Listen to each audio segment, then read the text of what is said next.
Hi, I'm Brooke of Dyer, and I'm going to be talking about family life educators for my career profile.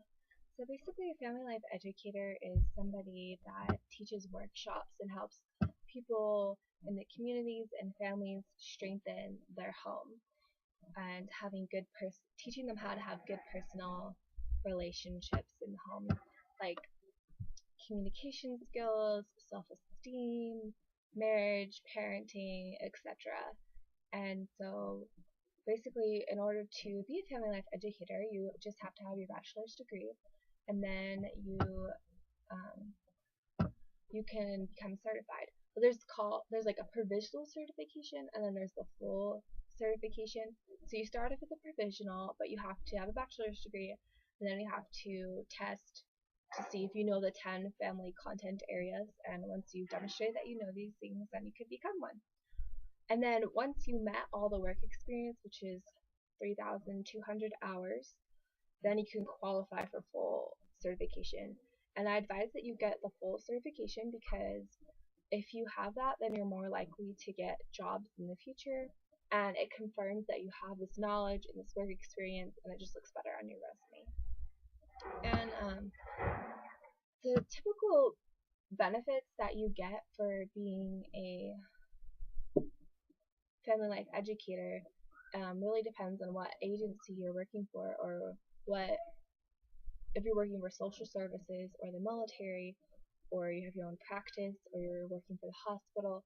I think it really depends on who you're working for, what kind of benefits that you get.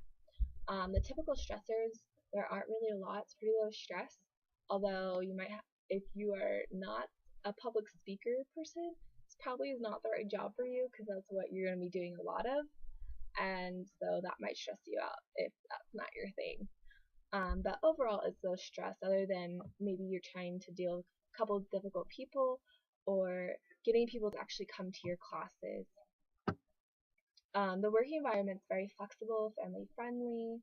I mean, it probably depends, like probably more so in other companies or agencies that you're working for, but overall, that's the general consensus. Um, an example organization is called these Head Start programs, and they're always looking for family life educators. And there's programs that go in to the communities and help teach families on how to have a better home life and so that they can be happy. The salary, you probably want to know what that is. It really depends on what agency or company or who you're working for. What I found, the average salary was around a little over $62,000. But I mean, it will really, I think, depend on who you're working for and where you're living and your work experience. So if you're working for a social work service agency, it's going to be different than you're working for a hospital. So keep that in mind. I found that there's a lot of good information in that career and family science booklet, the NCFR. So if you want to find more information, that's a great place to look. And I think that's it. All right. Thank you.